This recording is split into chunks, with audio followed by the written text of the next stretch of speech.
কিভাবে হবে ত্রয়োদশ জাতীয় সংসদ নির্বাচন? আনুপাতিক প্রতিনিধিত্ব বা পিআর পদ্ধতি নিয়ে যে জল্পনা চলছিল রাজনৈতিক অঙ্গনে, তার অবসান ঘটল। নির্বাচন কমিশন ইসি জানিয়ে দিল চূড়ান্ত সিদ্ধান্ত।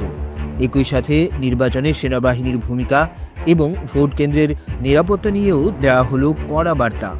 প্রধান নির্বাচন কমিশনার এএমএম নাসিরুদ্দিন স্পষ্ট জানিয়ে দিয়েছেন, আনুপাতিক বা পিআর পদ্ধতিতে ভোট গ্রহণের কোনো সুযোগ নেই, কারণ এটি সংবিধান সমর্থন করে না।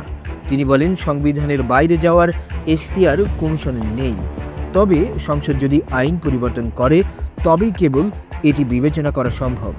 নির্বাচনে সেনা মোতায়েন নিয়ে গুরুত্বপূর্ণ তথ্য দিয়েছে ইসি।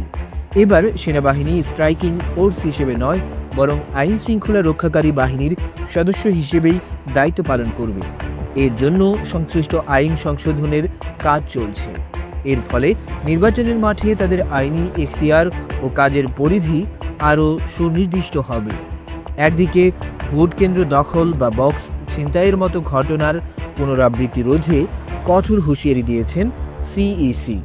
তিনি বলেন, যারা এমন স্বপ্ন দেখছেন তাদের স্বপ্ন ভঙ্গ হবে। কোনো কেন্দ্রে অনিয়মের চেষ্টা করা হলে তাৎক্ষণিকভাবে পুরো কেন্দ্রের ভোট বাতিল করা হবে।